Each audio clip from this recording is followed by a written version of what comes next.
de manera inmediata. Entonces, por eso invitamos a Edith Zúñiga de Techpalewi, licenciada en psicología con estudios de maestría y doctorado en psicoterapia psicoanalítica, especialista en la técnica de ¿cómo se dice?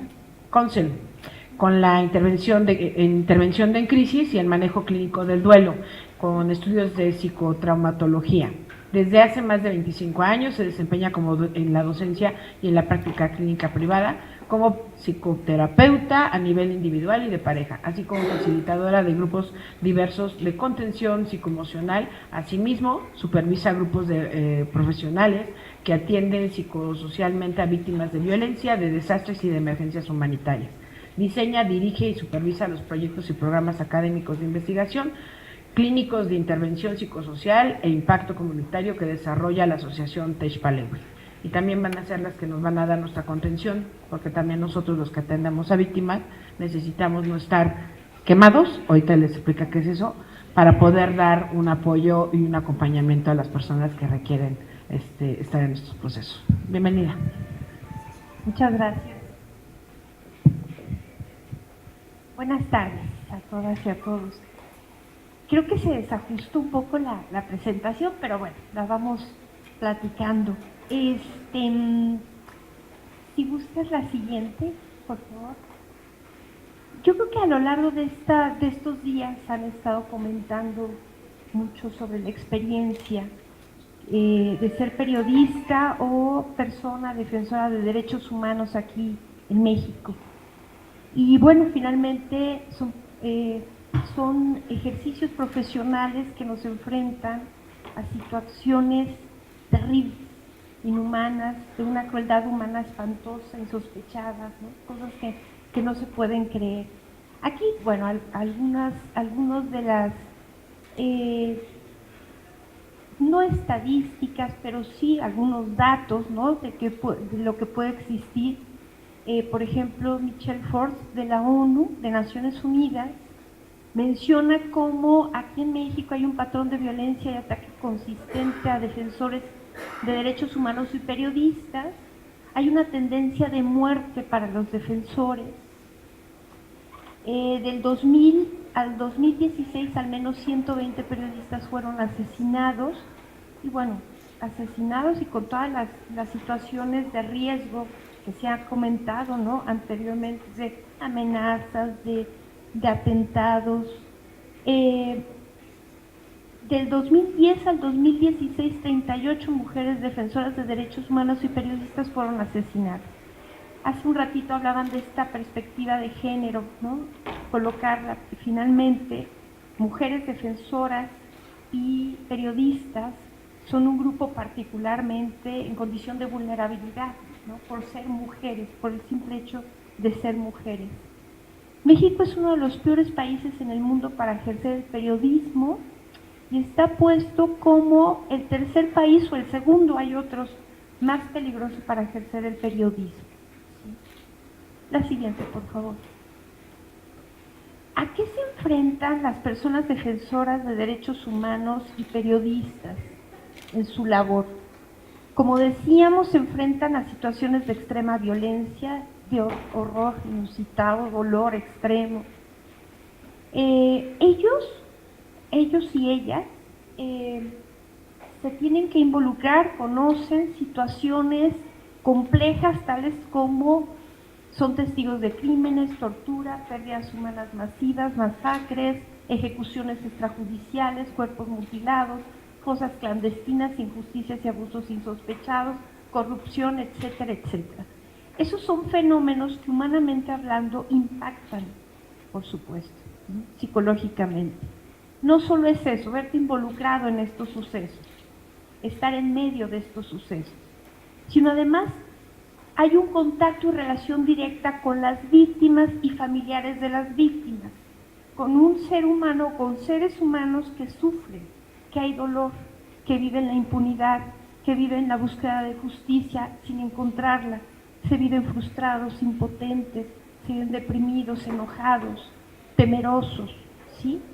Esto, por supuesto, vulnera la condición de estos profesionales, de esas y esos profesionales. La siguiente, por favor. No solo es eso. sino que además de esto se convierten en víctimas también, porque ellos a su vez de manera directa sufren estas agresiones, amenazas, intimidación, censura, detenciones arbitrarias, ser vigilados o esa sensación o el hecho de ser vigilados, perseguidos, secuestro, desapariciones forzadas y homicidio, entre otros elementos. No solo es eso, no es solo a su persona, sino que además una forma para intimidar, para tapar la boca, ¿no?, que se utiliza mucho, es agredir o amenazar a la familia, ¿no?, que es uno de los aspectos más vulnerables de quienes podemos sentirnos responsables y sobre todo por nuestra labor. Por eso los están atacando, los están amenazando. ¿Cuántos casos no hay de que tienes que alejarte de la familia, irte a otro lugar porque está amenazada tu familia? O sea, no solo tú, sino tu familia. Entonces es como poner el riesgo en otro sitio, ¿sí?, para protegerlos. ¿Se dan cuenta todas las vertientes, por todos los focos de vivencia, de impacto que se puede tener a la integridad psicoemocional de estos profesionales? La siguiente, por favor. Entonces, de ser testigos o acompañantes de víctimas se convierten en víctimas. Hace un ratito comentaba Jorge que en la profesión, cuando se estudia, cuando se está en la práctica, no se enseña. O sea, nadie te dice, ¿qué crees? Ser periodista o defensor, defensora de derechos humanos tiene todos estos riesgos. Hay profesiones que sí, ¿no?, que son riesgosas en sí mismas, o ejercicios profesionales que ya te lo dicen desde el principio. Esto es riesgoso. Aquí resulta que no te enseñan, no te dicen a qué te vas a someter, qué tantos sacrificios vas a tener, qué tantas pérdidas vas a poder vivir en ello, ¿sí? Frente a estas condiciones de riesgo y peligrosidad, como se ha visto, ha habido una serie de propuestas alternativas de protección a la integridad y seguridad física, especialmente. Pero se ha dejado muy de lado resguardar, salvaguardar, cuidar, apuntalar el equilibrio psicoemocional y social de defensoras, defensores y periodistas. Se ha dejado muy de lado. Hace un ratito comentaba Claudia, incluso para una medida de protección, para evaluar esta parte, de repente nos vamos a los hechos, qué tanto ha sido amenazado, qué tanto en riesgo ha estado, en fin. La misma persona que busca esta alternativa de protección o estas alternativas de protección puede estar tan impactada psicológicamente hablando que puede no calibrar adecuadamente el nivel de riesgo en el que se encuentra. Puede que minimice, por ejemplo, el nivel de riesgo. No pasa nada, pues es parte de la profesión, del ejercicio, o sea, no hay tanta bronca, ¿no? O puede hacerlo mucho más grande de lo que es, ¿sí? Y entonces de repente son personajes que con nada se sienten seguros. ¿Por qué? Porque han perdido la seguridad interna, ¿sí? Entonces la parte externa la viven altamente peligrosa, ¿sí?, y nada les puede dar esta conformidad interna, ¿sí? Entonces, para valorar, para calibrar el nivel de riesgo, necesitamos también calibrar en la condición psicoemocional de una persona que está solicitando una medida de protección o medidas de protección. La siguiente, por favor. Entonces, las defensoras de derechos humanos, las y los defensores de derechos humanos y periodistas ante situaciones potencialmente traumáticas, nosotros llamamos potencialmente traumáticas porque un hecho de salud en sí mismo no es un trauma, sino la forma en que lo enfrentes puede, si lo digieres, si lo trabajas, a nivel psicológico estoy hablando, es un trauma psicológico, puede ser o no una crisis, convertirse en una crisis, en un trauma. Si lo trabajas, si lo elaboras, no se convierte en un trauma.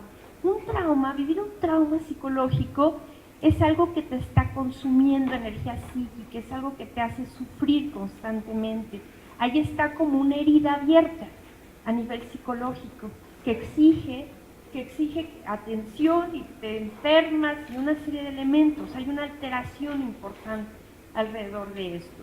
Cuando tú puedes elaborar, trabajar esa circunstancia crítica, no se convierte en trauma, ¿sí? Entonces por eso decimos son situaciones potencialmente traumáticas. Frente a ellas hay una serie de respuestas que vamos a estar viendo en todas las alteraciones que se pueden vivir en este ejercicio profesional. Una serie como emocionales, enojo, tristeza, negación, culpa, indefensión, impotencia, frustración, rabia, desesperación, desesperanza, angustia, una serie de condiciones a nivel emocional que podemos estar experimentando frente a todo esto que estamos viviendo, solo por el hecho del ejercicio profesional laboral, ¿sí? Reacciones somáticas como dolores de cabeza, malestares gastrointestinales, dolores musculares, agotamiento, dermatitis, alteraciones del sueño, del apetito. Fíjense, y de repente es como nos sentimos mal emocionalmente, podemos vivir este tipo de situaciones y a veces no lo asociamos al ejercicio de nuestra profesión. Todo esto lo podemos estar viviendo, sino, bueno, es parte de la vida, ¿no? Así es la vida de cualquier persona. No, o sea, las situaciones a las que se están enfrentando son reacciones normales frente a acontecimientos anormales. No es un estilo de vida común, ¿sí?, el que se puede llegar a tener. Y otras alteraciones cognitivas que implican baja concentración, déficit de atención, o sea, no déficit como el trastorno, o sea, una baja también de atención, concentración, no me puedo concentrar, no puedo atender bien, tengo fallas de memoria, me cuesta trabajo tomar decisiones certeras, me cuesta trabajo analizar las circunstancias. Todas estas son procesos mentales cognitivos que se pueden ver afectados frente a estas circunstancias. Así es. Esto es el testimonio de... Es una investigación, ha habido varias investigaciones que no, como está bajado el formato, no sé qué haya pasado. Ahorita les pasó Rogelio, creo que es Rogelio Díaz, este investigador que hizo una investigación con periodistas aquí en México y bueno, pudo ver la cantidad, el porcentaje de periodistas que podían estar viviendo, por ejemplo, estrés postraumático, ¿sí? Casi más de la mitad de los periodistas a quienes investigó estaban viviendo estrés postraumático. Y vamos a ver en qué consiste en un momentito el estrés postraumático. Es una cosa fortísima, ¿sí?, a nivel emocional, a nivel psicológico. Y este es el testimonio de uno de los periodistas. No es fácil asimilar este tipo de experiencias, sobre todo cuando son experiencias cotidianas, frecuentes, repetidas. Es una condición de vida, finalmente. Es prácticamente imposible acercarse al lado más oscuro de la condición humana sin salir ileso de alguna u otra forma. La gama de síntomas que pueden emerger son múltiples. Por ello siempre digo que trabajar en estos escenarios tiene un costo emocional muy alto. La siguiente, por favor. Estas son las afectaciones psicoemocionales más frecuentes que nosotros hemos encontrado como asociación. Hemos trabajado con periodistas y personas defensoras de derechos humanos, y estas son las afectaciones más frecuentemente encontradas. Trastorno de estrés agudo.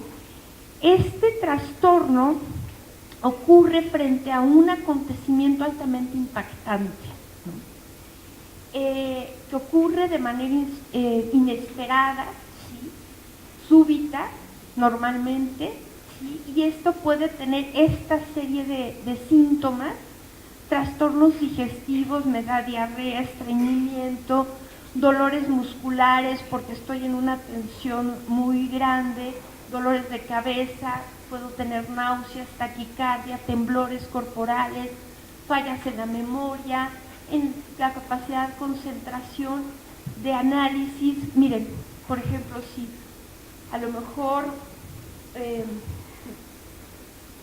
a lo mejor no todas las personas que están aquí vivieron el sismo del 19 o del 7, ¿no? Pero sobre todo el del 19 en la Ciudad de México o del 7 a lo mejor en Oaxaca o en estos estados más afectados. Muy posiblemente muchas de estas reacciones las pudimos llegar a tener para que tengan un acercamiento más grande, o sea, que a lo mejor no en su ejercicio no han vivido últimamente o recientemente este tipo de trastorno. La mayoría de las personas que vivimos el sismo pudimos vivir este tipo de síntomas.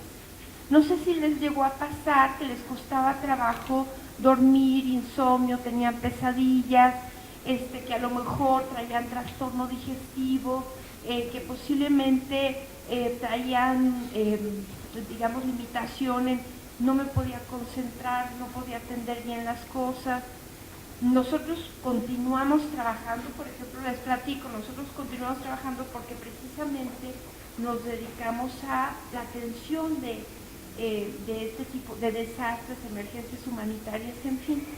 Y yo en los primeros días me costaba mucho trabajo analizar, toma de decisiones más importantes, ¿no? Y les decía, miren, a mí pónganme a engrapar hojitas ahorita, porque no, o sea, como que no puedo tomar decisiones, analizar, o sea, como cuestiones como muy manuales, ¿no?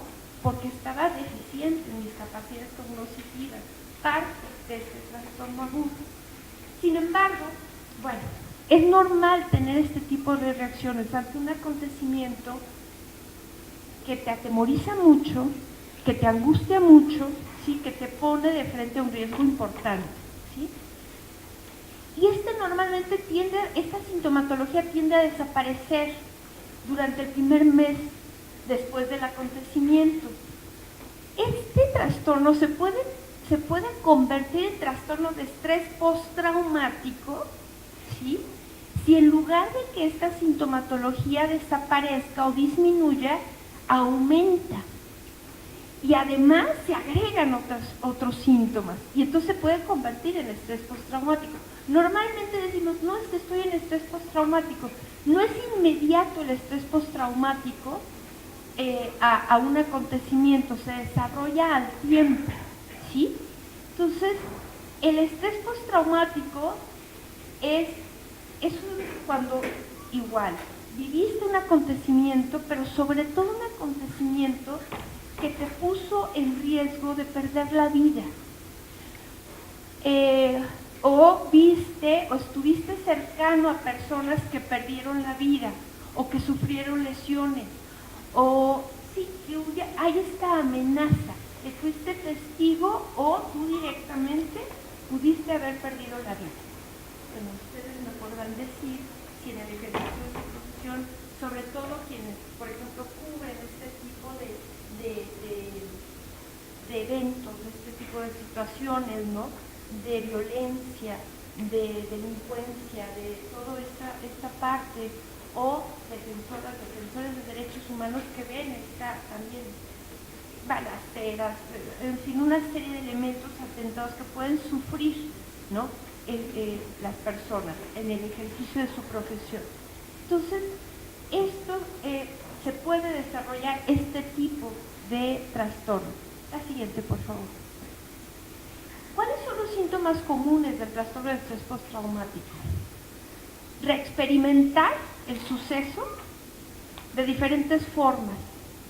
Es como yo tengo recuerdos, yo tengo pesadillas, yo tengo sensaciones, yo tengo visiones del evento, del suceso, en diferentes horas del día. O sea, no viene al caso, yo puedo estar aquí, alguno de ustedes puede estar aquí, y de repente algo pasó, algo asoció, un olor, una imagen, una sensación corporal que le reactiva el suceso.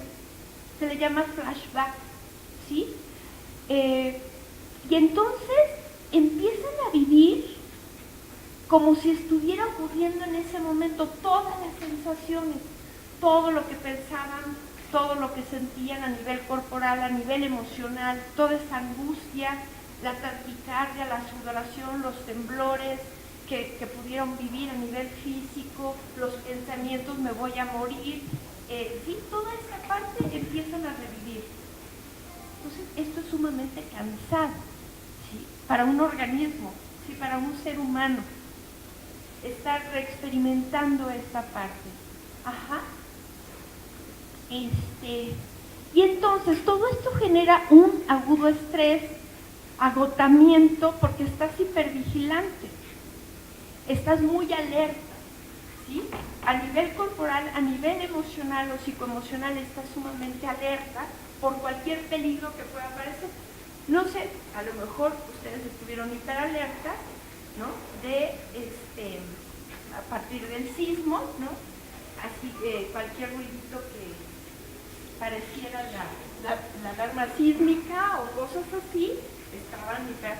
Y además teníamos, a lo mejor, reaccionábamos de manera desproporcional, ¿no? Así como si saltáramos, ¿no? O algo, salimos corriendo de inmediato, ¿no? O cosas así, porque estamos hiperalertas, estamos hipervigilantes, ¿no? Ante este tipo de cosas, ¿sí? Esto genera mucho estrés y finalmente agotamiento nuevamente, y además hay ideas irracionales alrededor de esto, ¿sí? Esto es un círculo vicioso, se empieza a retroalimentar y entonces te genera más estrés, más angustia, más, ¿no? Es una cosa de no acabar. Otro elemento importante es la evitación de estímulos asociados al evento. La persona se esfuerza para evitar sensaciones, pensamientos relacionados con el evento. Y entonces, la siguiente, por favor. A lo mejor evito, ¿no? Ciertas actividades, situaciones que me provoquen el recuerdo del trauma. Ajá. Puedo dejar de pasar por la calle donde fue la balacera, donde fue el incendio, no quiero reunirme con las personas con las que estaba en ese momento porque las asocio inmediatamente a ese evento, en fin, ¿no? Sin embargo, puede haber reacciones fóbicas, ¿no?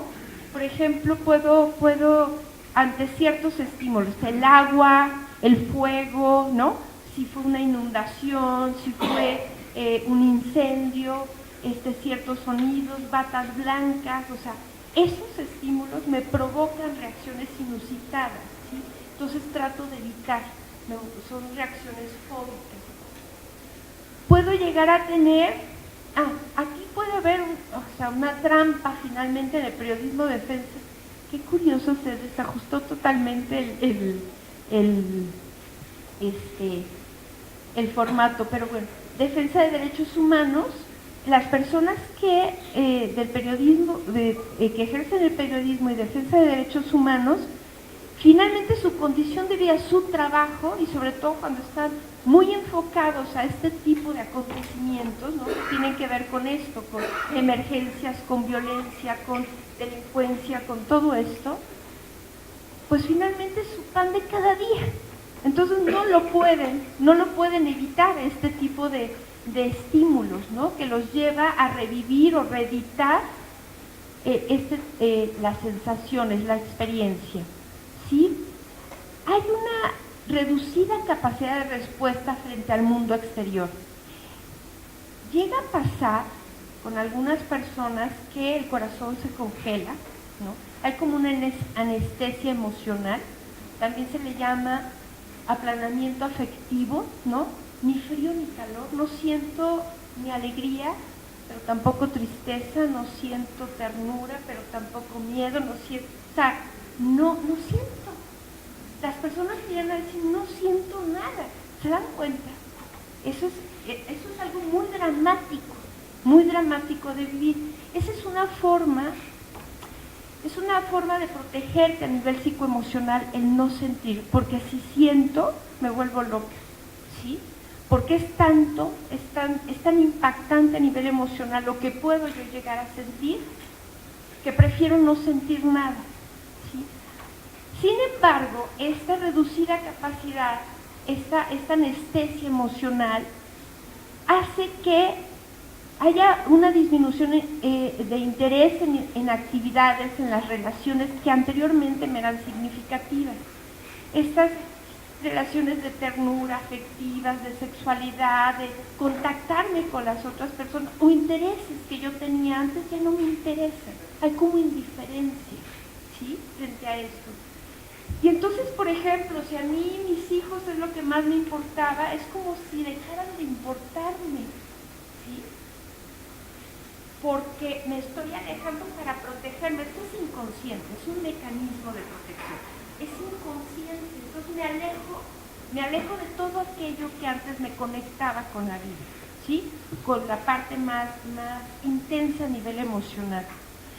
Y de repente hay quejas de familiares y todo, decir, es que ya no me quiere, es que ya no sé qué hacer, no sé cómo sacarlo de ese silencio, de ese estar apartado, ya no me toca, ya no me pela, ya no, nada, ¿sí?, de lo de antes.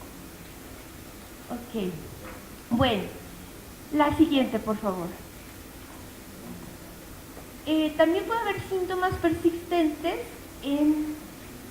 de aumento de la activación que no aparecían antes del acontecimiento, ¿sí?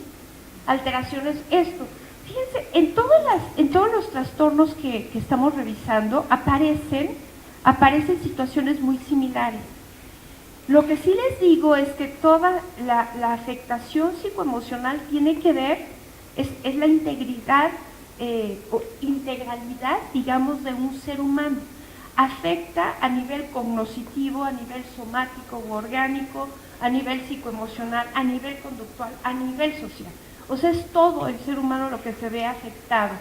Porque si yo me siento temerosa, importantemente voy a actuar en consecuencia, ¿sí? Entonces no me voy a relacionar como normalmente me relaciono. Voy a lo mejor no pienso igual que antes porque mi temor es muy grande, ¿sí? Entonces, este tipo, por ejemplo, puede haber alteraciones en el sueño, alteraciones emocionales, cognitivas, como las que mencionábamos anteriormente. A lo mejor puedo tener insomnio o hipersomnio, que es otra forma de, o sea, me la paso dormida o todo el tiempo tengo sueño, es una forma de evadir la realidad también, ¿sí? Puedo tener cuestiones emocionales de enojo, de temor, de angustia, de desesperanza, impotencia, frustración, rabia. Cognitivas como las que mencionábamos, también fallas de memoria, fallas en la atención, en la concentración, en el juicio, ¿no? A lo mejor mis decisiones, mi forma de actuación, mi juicio no está bien, ajá. No puedo actuar de manera juiciosa, ajá. Y la reactivación fisiológica que lo comentábamos ante estímulos asociados, sudoración, taquicardia, náuseas, son una serie de elementos a nivel, también el cuerpo está hablando de todo eso que se está sintiendo, ¿sí? Puede haber mayor consumo de alcohol, tabaco, medicamentos, es algo frecuente también y también aparece mucho en profesionales con este tipo de ejercicio. Anedonia, es decir, no siento placer por nada en la vida, nada me da placer. Ajá. Conductas regresivas, ¿no? A lo mejor soy una adulta de tal edad, no importa, y no puedo dormir con la luz apagada, pido que me acompañen a diferentes partes, o sea, empiezo a tener conductas como infantiles, porque la regresión es otro mecanismo de protección, en donde me voy a ciertas etapas donde me pudiera sentir más seguro, más protegido, ¿sí? Ataques de pánico, estos son súbitamente yo puedo estar en la fila de un banco y de repente sentir taquicardia, sudoración, que algo me va a pasar, ideas catastróficas, me voy a morir. Hay mucha gente que llega a urgencias de hospital pensando que es un ataque al corazón, ¿no? O algo, y es un ataque de pánico, o una crisis de pánico. La siguiente, por favor. Depresión, es normal la tristeza frente a ciertas pérdidas, pero cuando esta tristeza se hace más aguda, dura más tiempo, todo se puede convertir en una enfermedad, que es la depresión. Las y los periodistas, defensores de derechos humanos, tienen muchas pérdidas. Sí, entonces pueden vivir este tipo de alteración. La siguiente, por favor. Trastornos psicosomáticos es cuando el cuerpo se convierte en el vehículo de las emociones. Cuando yo no encuentro una expresión directa de lo que estoy sintiendo, a lo mejor el cuerpo se convierte en este vehículo, ¿sí? Entonces yo les preguntaría qué dice tu gastritis, qué dice tu colitis, qué dice tu dermatitis. Incluso tenemos órganos blancos, ¿no? Como específicos, ¿no? Entonces, síndrome de burnout, que era el que comentaba Claudia, bueno, también lo podemos vivir, ¿no? Este es de estar quemado, digamos, por el ejercicio de nuestra profesión, y esto tiene que ver con un cansancio muy grande, pérdida de interés en las actividades laborales, ansiedad, síntomas de depresión.